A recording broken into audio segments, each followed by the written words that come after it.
Here at Paradox, people are encouraged to make in-depth, fully fledged stories and interesting interactions and scenes. This is done through clever backstories, use of emotes and \me messages, and using the correct in-city terms to create an immersive experience for everyone.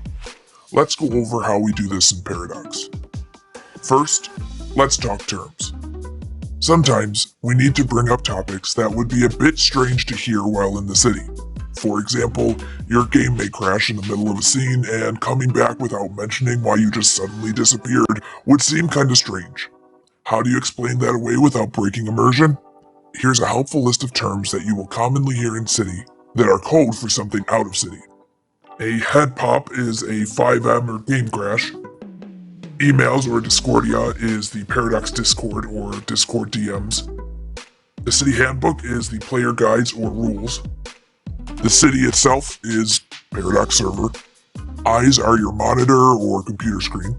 Ears are your headphones, headset, or speakers. The T muscle is your text box and is also very important. We'll get back to that. Muscles are your keys. We actually flex our muscles when we hit certain keys. Blinks is your frames per second or FPS. Muscle spasm is accidentally clicking your mouse, resulting in a punch or kick to someone else. Your brain is your settings. A nap is relogging. Flying out is leaving the server, and flying in is joining the server. Having a spider means that your character is glitched in some way. To fix this, just do a little jump. Experiencing a headache means that you're lagging a bit. Using the right terms helps to keep everyone immersed in the scene, but it would be pretty boring if all you did was stand still and talk. Put some movement into your body by using emotes. To change how your character acts while standing, flex your T muscle and type emote menu, or EM for short. Press enter and you'll see a menu where you can search for emotes. For example, if you want to dance in a club, search dance and you get a list of all sorts of dances you can do. Select one and there you go, you're dancing. You can also use this menu to change your walk style or other actions. To save time in the future, you can also type emotes directly into the text menu by typing E followed by the emote text. You can learn what text is associated with what emotes by looking under the search menu, as seen here. To cancel an emote, just flex your X muscle. Check it out and find some emotes that you like. Be sure to take notes of the emote text so you can quickly fall into that emote when the scene calls for it.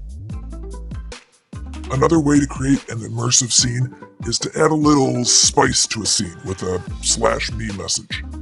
What is that, I hear you ask?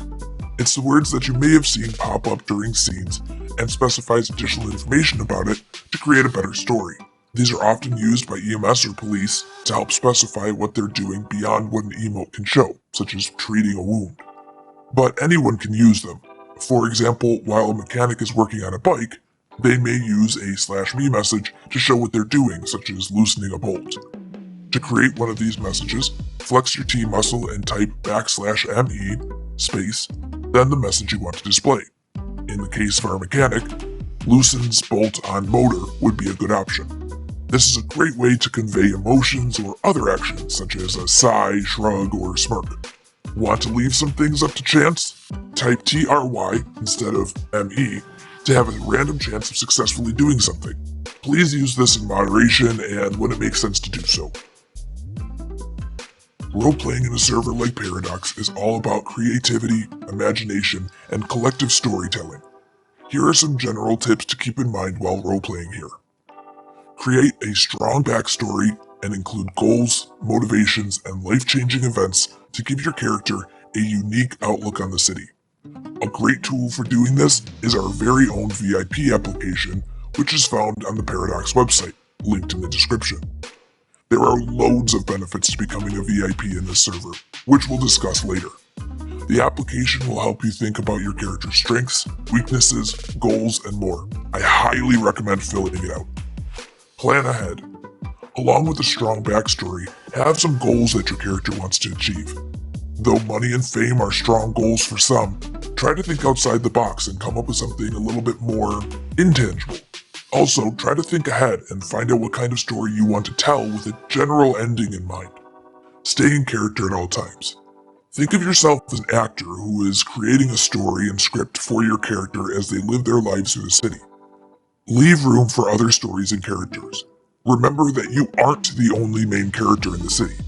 Be ready to help others with their storylines, even if it means your character may, quote, lose in a fight or situation from time to time. Don't take things personally. We have a wide variety of characters in the city, from the most noble cop to the most evil serial killer. If someone is rude, mean, or hostile towards you, this doesn't mean that the player doesn't like you or is targeting you.